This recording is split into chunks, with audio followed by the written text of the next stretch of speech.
Hello, Epic 7 newbies, this is Suspect Amy, and I'm here to do a quick video about the upcoming September 12th balance patch.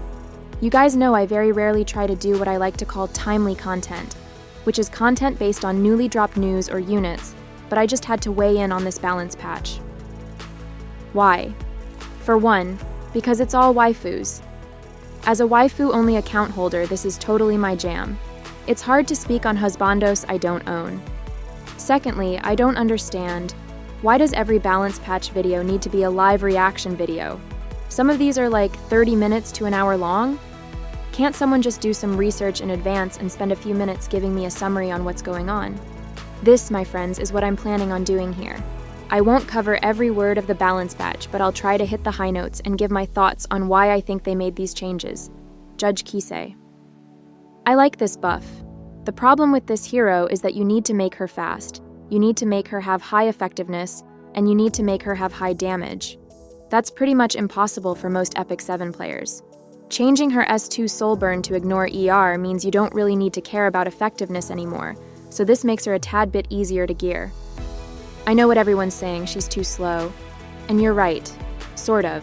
She's faster than F Litica. She's the same speed as Monk and F Tene. Blue Kise and Amid are only 1 or 2 speed faster. All of these heroes are capable of opening, so Kise shouldn't be any different. But I think her perfect fit is as an insanely high damage tank buster. There are a ton of RTA drafts that consist of whole teams of tanky units with 250 or lower speed. Build Kise at around 280 speed with high damage. Bring a book holder so she can strip defense break and lower cooldowns up front. This should definitely be enough to allow the rest of your team to run cleanup duty. Lionheart Cermia. Her changes are converting her from a resource unit to a cooldown unit, and it's 100% to make her an SPP counter.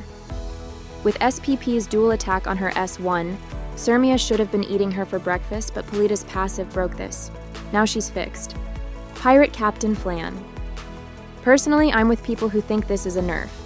One of my viewers, Jake Lee, climbed RTA hard using Flan as his only DPS. He just protected her and brought a bunch of souls with him so he can S1 over and over and clean the board. Flan is like old school Tenebria with that soul burn, except the fact that Flan worked great against the anti-crit meta. Now her extra turn soul burn is gone and she's being converted into more of a bruiser, and this is mainly to take on the turtle meta. Araminta's importance skyrocketed last RTA season because she can whittle tanky teams down with burns over a longer battle. Pirate Captain Flan is now a better version of this. Because her kit plays well into enemies with buffs, she's a fantastic pick against LRK, Candy, DDR, and Ilanav. She also punishes immunity set now, which used to be a big weakness of hers, and your opponents need to definitely think twice before picking C. Armin anymore. Abigail. Her big issue was that when the hero in the back row was buff blocked, it basically stopped her immortality passive from working. Now she cleanses before her immortality kicks in. It's great for newer players because you pretty much had to pair her with Dragon Bride Senya to get the best value out of her in Guild Wars and Arena. I think if you have Senya, you'll continue to use them together, but if you don't, then Abigail now has decent value on her own. Alencia. She had a couple of problems. One is that she's an HP scaling unit, who also needed damage, speed, and effectiveness. This made her tough for new players to build.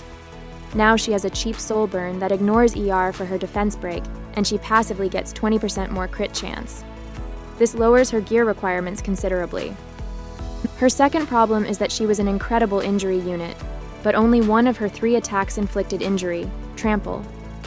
Now all of her attacks passively add injury, making her the new injury queen against this tanky meta. She will work especially good into high ER, high HP targets like Haste, Ilanav, LRK, Arrowell, and Destina.